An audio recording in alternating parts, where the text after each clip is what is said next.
First, I think your listeners have to understand how staggering the numbers are. We're talking about a deficit in the trillion-dollar range for as far as the eye can see.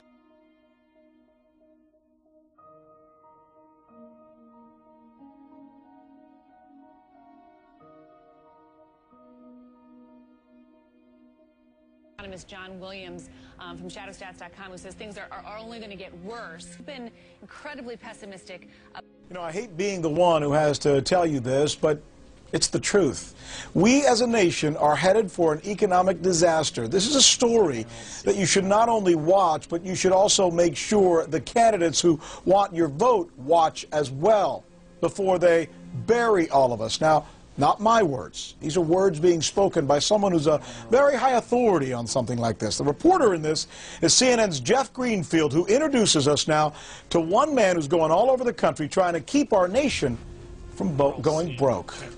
And you've also been very pragmatic that in Washington, a lot of people are telling me that in Washington, they're not really embracing the true magnitude of what some people say is happening in the economy. No, you know, a year ago, and you guys have talked about this on the show, right. A year ago, Ben Bernanke, the head of the Fed, Hank Paulson, head of the Treasury, even the president said the subprime crisis was going to be contained. Well, first, I think your listeners have to understand how staggering the numbers are.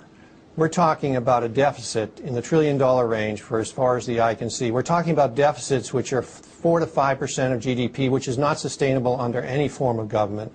Here's what John Williams at shadowstats.com says about what's coming down the road.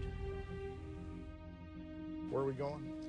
We have a severe recession ahead of us with even higher inflation than we're seeing now. It's going to be probably the worst business cycle seen since the Great Depression. That's the goal of this man, David Walker, the Comptroller General of the United States. That's the government's accountant-in-chief. Daunting fiscal reality. For the last few years, he's been going around the country telling anyone who will listen that we're headed for an economic train wreck of catastrophic proportions. It's a message millions of Americans heard a week or so ago on 60 Minutes. Serious adverse consequences. A message Walker is happy, maybe happy's not quite the right word, to deliver to us as well, that we're spending way more than we're taking in. Really tough choices are going to have to be made to reform Social Security, Medicare, and Medicaid, to reform our tax system, and to re-engineer spending. Greece's debt crisis is spiraling out of control, and it looks like the situation might just have a domino effect in Europe. So who's next, and what does this mean for the rest of the world? Well, joining me to help discuss this is an investigative journalist, Webster Tarpley. Webster, thanks so much for joining me. So first of all, it seems like a lot of European markets are panicking right now, and this has already affected countries like Spain, Portugal, and Ireland. Are we likely going to see a ripple effect here? Well, there is a ripple effect. You're in essentially the second wave of the world economic depression that began with the U.S. banking crisis of September, October of 2008. I would stress this is much less a matter of economic fundamentals than it is the commitment of a group of hedge funds and banks, a kind of a wolf pack, to attack sovereign debt. The problem is you, if you're one of the 78 million baby boomers born between 1946 and 1964. The oldest of you will start hitting the Social Security rolls next year. By 2011, you'll start being eligible for Medicare. And that's when the real trouble begins. There just isn't enough money, Walker says, to cover what the government has promised to do.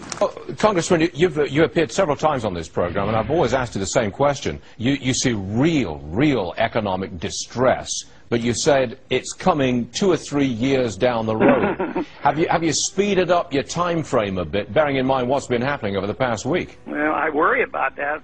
I think we have months to prepare and be ready. We should remember, on February 8th, there was this infamous planning session of a group of hedge funds at the offices of Monness, Crispy, and Hart in New York City, where they said, first we're going to attack Greece. That will allow us to attack the euro. Then we have the so-called PIGS group, Portugal, Ireland, Italy, Greece, Spain. But then they said every other kind of government debt, sovereign debt, be it nations, states, provinces, cities, or regional authorities, all of them would come under speculative attack. And that was the point made in particular by a guy called Donald Morgan of Brigade Capital. These are largely the people who helped bring down Lehman Brothers, Bear Stearns. They're kind of the wolves that gather when there's a wounded bank. Now, back in the 1980s, Republican President Reagan and a Democratic House hammered out a fix on Social Security at a time when that system was perilously close to disaster. We were within weeks of the checks not going out on time. And now? Our long-range problem is much worse, and it's very close to becoming a reality because boomers start retiring next year. And that means some very tough choices, like trimming benefits, or having seniors pay more of their health costs, or raising taxes. We're talking about a public debt. This is the debt that people own of the federal government that will be around 80% of GDP. Historically, it's been around 40% of GDP in the out years. The practical implications of this is bankruptcy for the United States, bankruptcy for the United States, bankruptcy for the United States. To hold cash today is as risky as holding equities, commodities, or real estate, according to our next guest. With some ideas of what you could be doing with your money, we check in right now with Mark Faber. In any event, your cash purchasing power diminishes over time, like the US dollar is weak. That's a symptom of inflation. It's not to have deflation really in a system, you would have to have a strong currency. As long as the currency is weak, it's a symptom of inflation.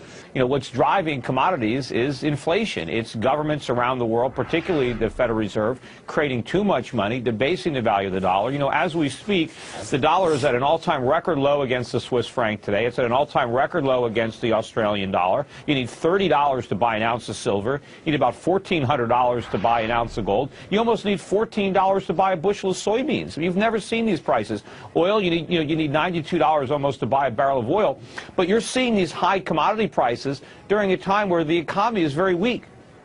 You know, so that means as the economy strengthens, commodity prices go higher, right? Well, More demand? The economy's not going to strengthen, especially with rising inflation and ultimately rising interest rates. There are a lot of people that are jumping to the false conclusion that rising interest rates or rising commodity prices somehow indicate that the economy is going to strengthen. They don't indicate that at all. They indicate more inflation. There's no other way around it. If we maintain the proposals which are in this budget over the 10-year period that this budget covers, this country will go bankrupt.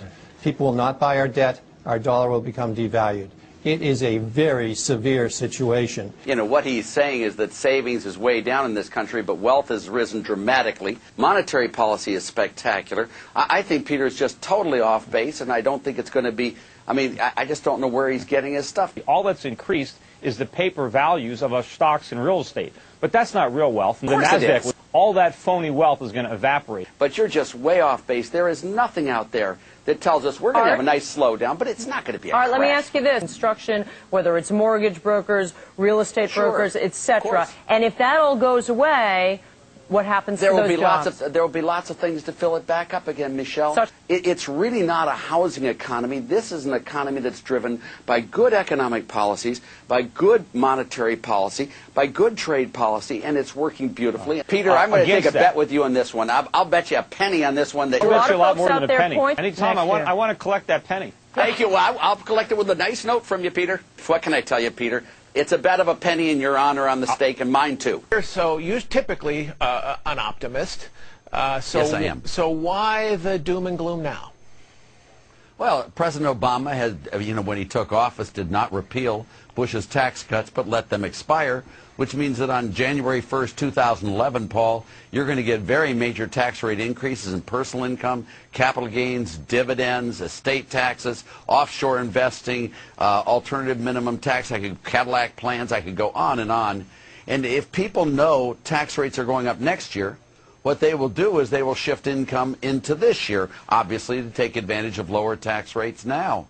And if they do that, that will make this year look a lot better than it otherwise should. Right. And make next year look a lot worse. And we did the same mistake, only in reverse. In 1981, we deferred tax cuts, and we caused, I think, the recession of 81, 82. And then we had the huge boom in 83, 84 when the tax cuts took effect. And I think Obama's going to get the mirror image of this, and unfortunately, I think we're going to have a setback in 2011. Have you paid off that bet? No, I haven't.